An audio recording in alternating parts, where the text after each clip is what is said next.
Oh!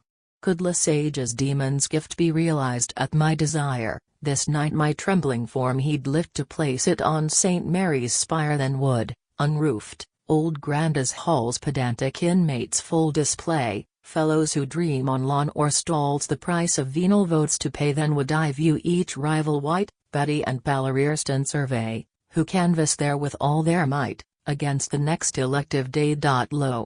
Candidates and voters lie all lulled in sleep, a goodly number, a race renowned for piety whose conscience won't disturb their slumber. Lord H., indeed, reign not demure fellows are sage, reflecting men they know preferment can occur but very seldom, now and then they know the Chancellor has got some pretty livings in disposal, each hopes that one may be his lot, and therefore smiles on his proposal.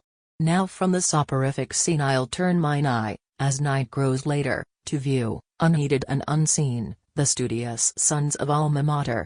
There, in apartments small and damp, the candidate for college prizes sits poring by the midnight lamp, goes late to bed, yet early rises. He surely well deserves to gain them, with all the honors of his college, who, striving hardly to obtain them, thus seeks unprofitable knowledge, who sacrifices hours of rest to scan precisely merisatic, or agitates his anxious breast in solving problems mathematic, who reads false quantities in seal, or puzzles or the deep triangle, deprived of many a wholesome meal, in barbarous Latin doomed to wrangle, renouncing every pleasing page from authors of historic use, preferring to the lettered sage the square of the hypotenuse. Still, harmless are these occupations that hurt none but the hapless student, compared with other recreations, which bring together the imprudent, whose daring revels shock the sight, when vice and infamy combine, when drunkenness and dice invite, as every sense is steeped in wine. Not so the Methodistic crew, who plans of reformation lay in humble attitude they sue, and for the sins of others pray, forgetting that their pride of spirit, their exultation in their trial, detracts most largely from the merit of all their boasted self-denial. 'Tis morn, from these I turn my sight.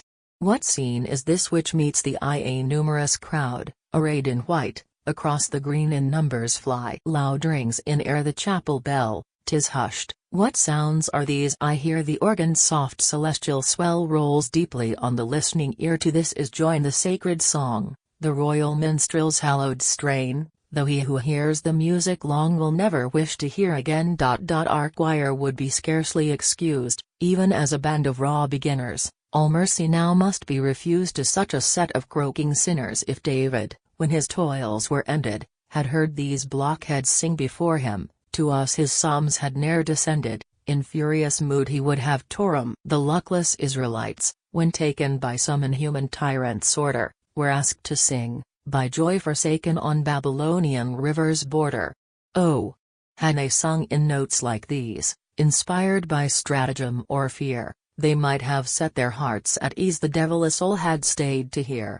But if I scribble longer now, the deuce a soul will stay to read. My pen is blunt, my ink is low, 'tis almost time to stop. Indeed, therefore, farewell old Granta's spires. No more like Levis, I fly, no more thy theme my muse inspires. The reader's tired, and so am I.